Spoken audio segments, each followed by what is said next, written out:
അങ്ങനെ ഇന്ന് നമ്മളെ നോമ്പ് പണീൻ്റെ ലാസ്റ്റ് ഡേ ആണ് കേട്ടോ. ലാസ്റ്റ് ഡേ എന്ന് പറഞ്ഞുകൂടാ, നമ്മളെ മുകളിലത്തെ രണ്ടാം നിലയിൽ ഒരു 4-5 വലിയ ജനലും കൂടെ തുടക്കാണ്ട്. അപ്പോൾ രാവിലെ തന്നെ കൊണ്ട് തുടങ്ങി കേട്ടോ. അപ്പം ചായയും കടിയൊക്കെ ഉണ്ടാക്കി വെച്ചതിന് ശേഷം അങ്ങ് ഓരോരുത്തരോരുത്തർ നീക്കണം. കാരണം ശനി ഞായറൊക്കെയല്ലേ മക്കളൊക്കെ കുറച്ച് വൈകിട്ടേ നീക്കുള്ളൂ. അതുപോലെ നിസ്കാരം കഴിഞ്ഞിട്ട് കിടക്കും ഉമ്മയൊക്കെ. അങ്ങനെ പോലെ കുറച്ച് വൈകി, ഞാൻ കുറച്ച് നേരത്തെ നീച്ചിരുന്നു. അപ്പോൾ ഞാൻ ചായയൊക്കെ കുടിച്ചങ്ങാണ്ട് പണി തുടങ്ങി. അപ്പോൾ എന്താ വെച്ചാൽ ഇന്ന് പുട്ടും ഇന്നലത്തെ ബീഫിൻ്റെ കറിയൊക്കെ ഉണ്ടായിരുന്നു. അപ്പോൾ അതൊക്കെയാണ് ഇപ്പോൾ നമ്മൾ രാവിലെ ഉണ്ടാക്കിയത്. അങ്ങനെ ചായയുടെയൊക്കെ കഴിഞ്ഞാണ്ട് കുറച്ച് പാത്രം കഴുകാനും കുടിച്ചാനൊക്കെ ഉണ്ടായിരുന്നു. അപ്പോൾ അതൊക്കെ ഞാൻ കഴുകി ക്ലീനാക്കി ഒരു സൈഡിലേക്ക് മാറ്റി എന്നിട്ട് തുടങ്ങിയിട്ടോ പണികളൊക്കെ. അപ്പോൾ നമ്മുടെ സുട്ടൂനാണെങ്കിൽ മദ്രസയില്ല കേട്ടോ കുറച്ച് ദിവസമായിട്ട്. കാരണം മോൻ 1-ാം ക്ലാസ്സല്ലേ, വലിയ കുട്ടിയൊക്കെ പരീക്ഷയും കാര്യമൊക്കെ ആയതുകൊണ്ട് അവർക്ക് അപ്പോൾ എന്താ ലീവ് ചെയ്യുന്നു. പിന്നെ സമസ്തൻ്റെ എന്തൊക്കെയോ ആയിട്ട് അങ്ങനെ എന്തൊക്കെയോ കുറച്ച് ഒഴിവും കാര്യമൊക്കെ ഉണ്ട്. അപ്പോൾ ഒന്ന് നാളെയൊക്കെ സുട്ടൂന് ഒഴിവാണ്. പിന്നെ കാക്കുണ്ട് ഊട്ടിയിലാണ്. അപ്പോൾ മോളുണ്ട് കേട്ടോ കുറച്ചൊക്കെ ഹെൽപ്പ് ചെയ്യാൻ. കുറച്ചൊക്കെ എടുത്ത് തരും. അതിപ്പം കൂടുതൽ പണിയൊന്നും എടുപ്പിക്കാൻ എനിക്ക് തോന്നില്ല. അപ്പം അങ്ങനെ ഞങ്ങൾ രണ്ടാളും അങ്ങനെ അഡ്ജസ്റ്റ്മെൻറ്റിൽ അങ്ങനെ എടുക്കുന്നുണ്ട്. പിന്നെ നമുക്ക് ചോറും കറിയൊക്കെ അതും വേണം കേട്ടോ ഉണ്ടാക്കുക. പിന്നെ കിച്ചണ് മാത്രമല്ലേ ഉള്ളൂ, അപ്പോൾ പെട്ടെന്ന് തീരും ചെയ്യും. അപ്പോൾ നമ്മൾ തട്ടലും കൊട്ടലും മാറാലിട്ടലും അങ്ങനത്തെ പണികളൊക്കെ 4 ദിവസം മുന്നേ ചെയ്തിരുന്നു. പിന്നെ ഇപ്പോൾ നോമ്പായതുകൊണ്ടാണ് ഇപ്പോൾ അത് വൈകിയത് കേട്ടോ. അപ്പോൾ ഞാൻ നോമ്പ് കഴിഞ്ഞിട്ട് ഈ പണികൾ എടുക്കാമെന്ന് വിചാരിച്ച് അങ്ങനെ നീണ്ടതാണ്. അല്ലെങ്കിൽ അന്ന് തന്നെ ഒരുമിച്ച് കഴിഞ്ഞിരുന്നു. അങ്ങനെ അപ്പോൾ ഈ അടുക്കള മാത്രം ബാക്കി വെച്ചത്. അപ്പോൾ അതുകൊണ്ട് മാറാൽ തട്ടാനൊന്നുമില്ല. നമുക്ക് ഈ എന്താ വർക്കരിയിൽ ഫുള്ള് ഗ്രില്ലാണ്, 2 സൈഡിലും ഗ്രില്ലാണ്. അപ്പോൾ അതൊന്ന് നല്ലപോലെ ഒന്ന് വെള്ളം ഒഴിച്ചു കൊടുത്തങ്ങാണ്ട് ഞാൻ ക്ലീനാക്കുകയാണ്. പിന്നെ പാത്രം വെക്കുന്ന സ്റ്റാൻഡും കാര്യമൊക്കെ ഉണ്ട്, അതൊക്കെ ഒന്ന് ക്ലീൻ ചെയ്യുന്നുണ്ട്.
അങ്ങനെ ഗ്രില്ല് ഫുള്ളും കഴിഞ്ഞതിന് ശേഷം ഞാൻ സ്റ്റാൻഡ് കേൾക്കണ്ട പാത്രം വയ്ക്കണം. അത് ഭയങ്കര പൊടിയാണ്. ഈ തുറന്ന സ്ഥലമല്ലേ, അപ്പോൾ നല്ലപോലെ പൊടി പാറിക്കണം. അപ്പം അത് ക്ലീനാക്കാൻ ഒരുപാട് സമയം എടുക്കും. അപ്പം അതുമ്പോൾ തന്നെ ഒരുപാട് സമയം പോയിട്ടോ. പിന്നെ അതിൻ്റെ ഇടയിൽ ഉച്ചക്കൊക്കെയുള്ള ഫുഡും കാര്യം അതും റെഡിയാക്കി വെച്ചിക്കണം. അതൊന്നും വീഡിയോയിൽ പെടുത്തിയിട്ടില്ല.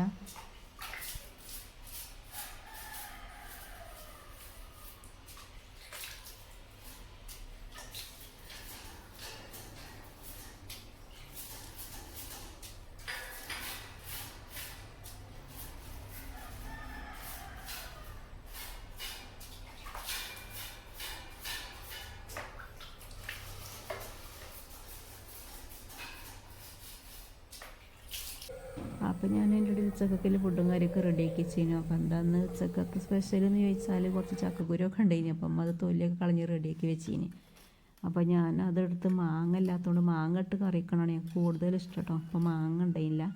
അപ്പോൾ അതിന് പകരം പുളിയൊക്കെ ഒഴിച്ച് നല്ലൊരു അടിപൊളി കറിയാക്കി വെച്ചിരിക്കണ്. പിന്നെ ബീഫ് ഉണ്ടായിന്, അത് ഫ്രൈ ആക്കി. അപ്പോൾ അതൊക്കെയാണ് നമുക്ക് ഉച്ചക്കത്തെ സ്പെഷ്യൽ ഉണ്ടാക്കി വെച്ചത്.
ഇന്നത്തോടു കൂടി അവസാനിപ്പിച്ചു.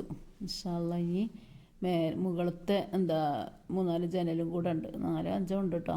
അതും കൂടെ അതിപ്പോൾ ഇതിനെ കൊണ്ട് തുടക്കാനും ഒന്നും കഴിയൂല. അപ്പം നമുക്ക് ഒരാളെ വിളിച്ചെങ്ങാണ്ട് അത് ചെയ്യിപ്പിക്കാമെന്നുള്ള പ്ലാനാണ് ഇൻഷാ അല്ലാ. അപ്പം ഇന്നത്തെ ഈ വീഡിയോ ഇത്രയൊക്കെയുള്ളൂ.